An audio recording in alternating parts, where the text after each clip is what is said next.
Delhi high court ने निकाल दी केजरीवाल की हेकड़ी। ईडी के सबूतों से अदालत में केजरीवाल का काला सच आया सामने। आपने दी सुप्रीम कोर्ट जाने की धमकी।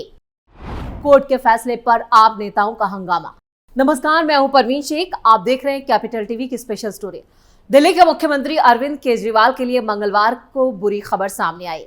दिल्ली हाईकोर्ट की तरफ से केजरीवाल को राहत नहीं मिली। दिल्ली हाईकोर्ट की ओर से शुरू में कहा गया कि ये याचिका जमानत के लिए नहीं है। ये याचिकाकर्ता को इस आधार पर छोड़े जाने के लिए है कि याचिकाकर्ता की गिरफ्तारी सुप्रीम कोर्ट के फैसले के खिलाफ है। जस्टिस स्वर्ण कांता शर्मा ने केजरीवाल की याचिका पर अपना फैसला सुनाते हुए ये बात कही। कोर्ट की तरफ से कहा गया कि इस अदालत के सामने ईडी ने जो फाइल पेश की और जो सबूत दिए हैं वो केजरीवाल को गिरफ्तार करने के लिए पुख्ता सबूत थे। ट्रायल कोर्ट ने जो रिमांड ऑर्डर जारी किया वो 2 लाइन का नहीं था बल्कि एक तार्किक आदेश था। ईडी इस अदालत के सामने केजरीवाल के खिलाफ काफी पुख्ता सबूत रखने में सफल रही है।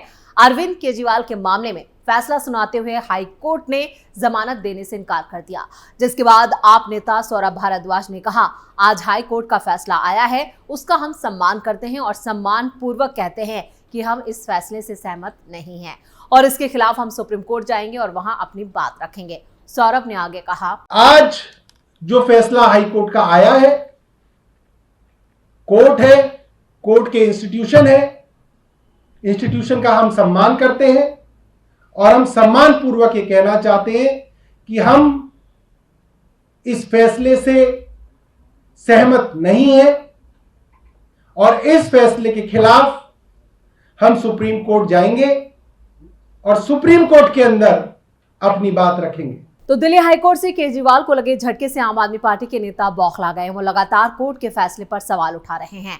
आप नेता और दिल्ली सरकार के मंत्री सौरभ भारद्वाज ने कहा, हम सुप्रीम कोर्ट जाएंगे, हमें सुप्रीम कोर्ट पर पूरा भरोसा है कि जैसे सुप्रीम कोर्ट से संजय सिंह को राहत मिली है वैसे ही सुप्रीम कोर्ट से अरविंद केजरीवाल को भी राहत मिलेगी। उन्होंने आगे कहा, विप पलटे जाते हैं, हम सुप्रीम कोर्ट जाएंगे और हमें सुप्रीम कोर्ट पे बहुत भरोसा है कि जैसे माननीय सुप्रीम कोर्ट ने संजय सिंह जी को रिलीफ दिया, लाख हाई कोर्ट के फैसले के बाद संजय सिंह जी को रिलीफ दिया, हमें पूरी उम्मीद है कि अरविंद केजरीवाल जी के मामले में माननीय सुप्रीम कोर्ट रिलीफ देगा। तो आप नेता सौरभ भारद्वाज के इन बयानों से साफ है कि आम आदमी पार्टी को न्यायपालिका पर भी भरोसा नहीं है। उन्हें लगता है कि अदालतें भी उनके साथ इंसाफ नहीं कर रही हैं। इधर दिल्ली हाईकोर्ट में अरविंद केजरीवाल की गिरफ्तारी को चुनौती देने वाली याचिका खारिज करने पर बीजेपी नेता सुधांशु त्रिवेदी ने कहा, आम आदमी पार्टी का अहंकार चकनाचूर हो गया है। स्वघोषित कट्टर ईमानदार अरविंद केजरीवाल का किरदार धारदार तथ्यों के साथ पूरी तरह से तार-तार हो गया। उन्होंने आगे कहा, आम आदमी पार्टी का अहंकार चकनाचूर हो गया है। स्वघोषित कट्टर ईमानदार का किरदार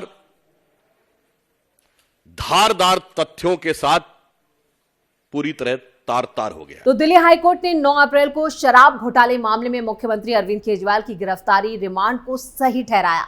हाईकोर्ट ने कहा कि ईडी ने हमारे सामने पुख्ता सबूत पेश किए। हमने बयानों को देखा जो बताते हैं कि गोवा चुनाव के दौरान जो पैसा भेजा गया था वो हाईकोर्ट ने यहां पर सही पाया है। हाईकोर्ट ने फैसले में सीएम को रिमांड पर भेजने का फैसला भी बरकरार रखा। हाईकोर्ट ने कहा कि हमें संवैधानिक नैतिकता की फिक्र है, ना कि राजनीतिक नैतिकता की। मौजूदा केस केंद्र और केजरीवाल के बीच नहीं है, ये केस केजरीवाल और ईडी के बीच है। हाईकोर्ट ने कहा कि ईडी ने कानूनी प्रक्रिया का सही तरीके से पालन किया है। उसके पास हवाला ऑपरेटर्स और आम आदमी पार्टी के उम्मीदवारों के बयान है। शराब नीति के केस में अरविंद केजरीवाल की गिरफ्तारी गैर कानूनी नहीं है। ईडी की गिरफ्तारी की कार्रवाई सही है। केजरीवाल ने दलील दी कि ईडी के पास कोई सबूत नहीं है कि वो मनी लॉन्ड्रिंग में शामिल थे और ये कहना है कि दिल्ली के मुख्यमंत्री हवाला ट्रांजैक्शंस कर रहे होंगे, ये हास्यास्पद है। इधर ईडी ने कहा कि अपराधी और आरोपी ये नहीं कह सकते कि हम गुनाह करेंगे और हमें इसलिए गिरफ्तार नहीं किया जाएगा क्योंकि चुनाव है। हम अंधेरे में दीप नहीं चला रहे। हमारे पास व्हाट्सएप चैट, हवाला ऑपरेटर्स के बयान और इनकम टैक्स का डेटा भी है। शराब घोटाले केस में दिल्ली के सीएम को 21 मार्च को ईडी ने अरेस्ट किया था। ईडी ने 22 मार्च को केजरीवाल को राउज एवेन्यू कोर्ट में पेश किया था। कोर्ट ने दिल्ली सीएम को 28 मार्च तक ईडी रिमांड पर भेजा, जो बाद में 1 अप्रैल तक बढ़ाई गई। 1 अप्रैल को कोर्ट ने 15 अप्रैल तक न्यायिक हिरासत में तिहाड़ जेल भेज दिया था। वो पिछले 9 दिनों से तिहाड़ जेल में बंद हैं। शराब घोटाला केस के गवाह राघव मंगूटा और शरत रेड्डी के बयान पीएमएलए कोर्ट के तहत यहां पर रिकॉर्ड किए गए और ईडी ने केजरीवाल के खिलाफ सबूत इकट्ठा किए हैं। वो साजिश में शामिल थे और पूरी तरह इन्वॉल्व थे। ईडी ने खुलासा किया कि केजरीवाल आम आदमी पार्टी के संयोजक के तौर पर भी इस मामले में शामिल थे, यानी शराब घोटाले में सीधा कनेक्शन अरविंद केजरीवाल का आज साफ हो गया। इधर गिरफ्तारी पर सवाल उठाने का मसला है। हम जानते हैं कि गिरफ्तारी और रिमांड की जांच कानून के हिसाब से होगी, ना कि चुनाव की टाइमिंग को देखकर। केजरीवाल चुनाव की तारीखों से पक्के तौर पर वाकिफ होंगे, उन्हें पता होगा कि इलेक्शन कब होने हैं। यह नहीं कहा जा सकता है कि गिरफ्तारी का वक्त ईडी ने तय किया है। दस्तावेज और सबूत पेश किए गए हैं, इससे साबित होता है कि ईडी ने कानून का पालन किया।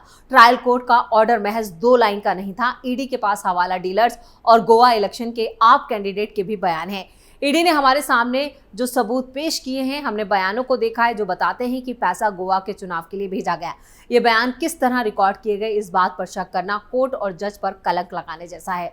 गवाहों के बयान रिकॉर्ड करने का कानून 100 साल पुराना है, ना कि 1 साल पुराना है कि याचिकाकर्ता को फंसाने के लिए इसका गलत इस्तेमाल किया गया।